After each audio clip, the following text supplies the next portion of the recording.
अयोध्यापति महाराज दशरथ के दरबार में यथोचित आसन पर गुरु वशिष्ठ, मंत्रीगण और दरबारीगण बैठे थे। अयोध्या नरेश ने गुरु वशिष्ठ से कहा, हे गुरुदेव, जीवन तो क्षणभंगुर है और मैं वृद्धावस्था की ओर अग्रसर होते जा रहा हूँ। राम, भरत, लक्ष्मण और शत्रुघ्न चारों ही राजकुमार अब वयस्क भी हो चुके हैं। मेरी इच्छा है कि इस शरीर को त्यागने के पहले राजकुमारों का विवाह देख लूं। अतः आपसे निवेदन है कि इन राजकुमारों के लिए योग्य कन्याओं की खोज करवाएं।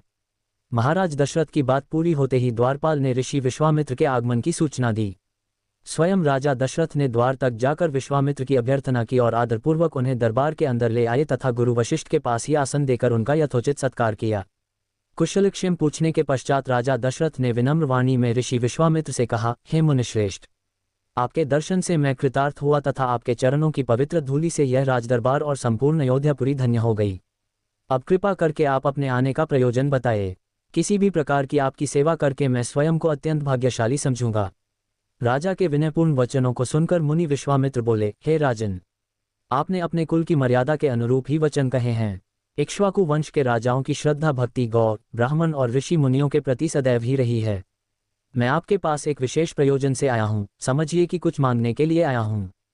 यदि आप मुझे वांछित वस्तु देने का वचन दें तो मैं अपनी मांग आपके सामने प्रस्तुत करूँ। आपके वचन न देने की दशा में मैं बिना कुछ मांगे ही वापस लौट जाऊंगा। महाराज दशरथ ने कहा, हे ब्रह्मर्षि, आप निसंकोच अपनी मांग रखें। संपूर्ण विश्व जानता है कि रघुकुल के राजाओं का वचन ही उनकी प्रतिज्ञा होती है। आप मांग तो मैं अपना शीश काट कर भी आपके चरणों में रख सकता हूँ।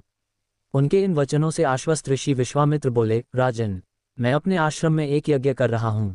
इस यज्ञ के पूर्णाहुति के समय मारीच और सुबाहु नाम के 2 राक्षस आकर रक्त, मांस आदि अपवित्र वस्तुएं यज्ञ वेदी में फेंक देते हैं। इस प्रकार यज्ञ पूर्ण नहीं हो पाता। ऐसा वे अनेक बार कर चुके हैं। मैं उन्हें अपने तेज से श्राप देकर नष्ट भी नहीं कर सकता, क्योंकि यज्ञ करते समय क्रोध करना वर्जित है। मैं जानता हूं कि आप मर्यादा का पालन करने वाले ऋषि मुनियों के हितैषी एवं प्रजावत्सल राजा हैं। मैं आपसे आपके ज्येष्ठ पुत्र राम को मांगने के लिए आया हूं, ताकि वह मेरे साथ जाकर राक्षसों से मेरे यज्ञ की रक्षा कर सके और मेरा यज्ञानुष्ठान निर्विघ्न पूरा हो सके। मुझे पता है कि राम आसानी के साथ उन दोनों का संहार कर सकते हैं। अतः केवल 10 दिनों के लिए राम को मुझे दे दीजिए। कार्य पूर्ण होते ही मैं उन्हें सकुशल आपके पास वापस पहुंचा दूंगा। विश्वामित्र की बात सुनकर राजा दशरथ को अत्यंत विषाद हुआ। ऐसा लगने लगा कि अभी वे मूर्छित हो जाएंगे। फिर स्वयं को संभाल कर उन्होंने कहा, मुनिवर, राम अभी बालक है। राक्षसों का सामना करना उसके लिए संभव नहीं होगा। आपके यज्ञ की रक्षा करने के लिए मैं स्वयं ही जाने को तैयार हूँ। विश्वामित्र बोले, राजन, आप तनिक भी संदेह न करें कि राम उनका सामना नहीं कर सकते। मैंने अपने योगबल से उनकी शक्तियों का अनुमान लगा लिया है। आप निश्चिंत होकर राम को मेरे साथ भेज दीजिए।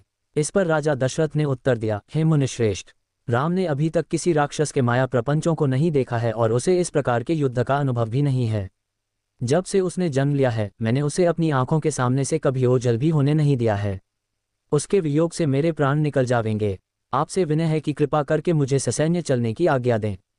पुत्रमोह से ग्रसित होकर राजा दशरथ को अपनी प्रतिज्ञा से विचलित होते देख ऋषि विश्वामित्र आवेश में आ गए। उन्होंने कहा, राजन, मैं नहीं जानता था कि रघुकुल में अब प्रतिज्ञा पालन करने की परंपरा समाप्त हो गई है। यदि जानता होता तो मैं कदापि नहीं आता। लो, मैं अब चला जाता हूँ। बात समाप्त होते होते उनका मुख क्रोध से लाल हो गया। विश्वामित्र को इस प्रकार क्रोध होते देखकर दरबारी एवं मंत्रीगण भयभीत हो गए और किसी प्रकार के अनिष्ट की कल्पना से वे कांप उठे। गुरु वशिष्ठ ने राजा को समझाया, हे राजन, पुत्र के मोह में ग्रसित होकर रघुकुल की मर्यादा, प्रतिज्ञा पालन और सत्यनिष्ठा को कलंकित मत कीजिए। मैं आपको परामर्श देता हूं कि आप राम के बालक होने की बात को भूलकर एवं निश्चिंत होकर राम को मुनिराज के साथ भेज दीजिए। महामुनि अत्यंत विद्वान, नीति निपुण और अस्त्र शस्त्र के ज्ञाता हैं। मुनिवर के साथ जाने से राम का किसी प्रकार से भी अहित नहीं हो सकता, उल्टे वे इनके साथ रहकर शस्त्र और शास्त्र विद्याओं में अत्यधिक निपुण हो जाएंगे तथा उनका कल्याण ही होगा। गुरु वशिष्ठ के वचनों से आश्वस्त होकर राजा दशरथ ने राम को बुला भेजा। राम के साथ साथ लक्ष्मण भी वहां चले आए। राजा दशरथ ने राम को ऋषि विश्वामित्र के साथ जाने की आज्ञा दी। पिता की आज्ञा शिरोधार्य करके राम के मुनिवर के साथ जाने के लिए तैयार हो जाने पर लक्ष्मण ने भी ऋषि विश्वामित्र से साथ चलने के लिए प्रार्थना की और अपने पिता से भी राम के साथ जाने के लिए अनुमति मांगी। अनुमति मिल जाने पर राम और लक्ष्मण सभी गुरुजनों से आशीर्वाद लेकर ऋषि विश्वामित्र के साथ चल पड़े।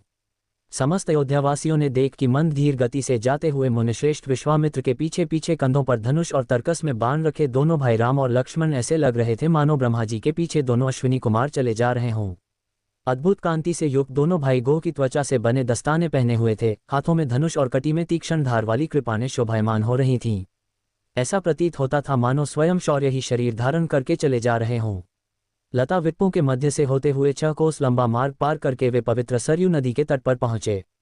मुनि विश्वामित्र ने स्नेहयुक्त मधुर वाणी में कहा, हे वत्स, अब तुम लोग सरयू के पवित्र जल से आचमन स्नानादि करके अपनी थकान दूर कर लो, फिर मैं तुम्हें प्रशिक्षण दूंगा।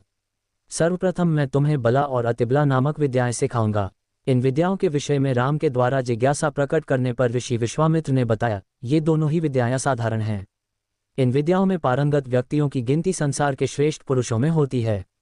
विद्वानों ने इन्हें समस्त विद्याओं की जननी बताया है। इन विद्याओं को प्राप्त करके तुम भूख और प्यास पर विजय पा जाओगे। इन तेजों में विद्याओं की सृष्टि स्वयं ब्रह्मा जी ने की है। इन विद्याओं को पाने का अधिकारी समझकर मैं तुम्हें इन्हें प्रदान कर रहा हूँ। राम और लक्ष्मण के स्नानादि से निवृत्त होने के पश्चात विश्वामित्र जी ने उन्हें इन विद्याओं की दीक्षा दी। इन विद्याओं के प्राप्त हो जाने पर उनके मुखमंडल पर अद्भुत कांति आ गई। तीनों ने सरयू तट पर ही विश्राम किया। गुरु की सेवा करने के पश्चात दोनों भाई तृण शैयाओं पर सो गए।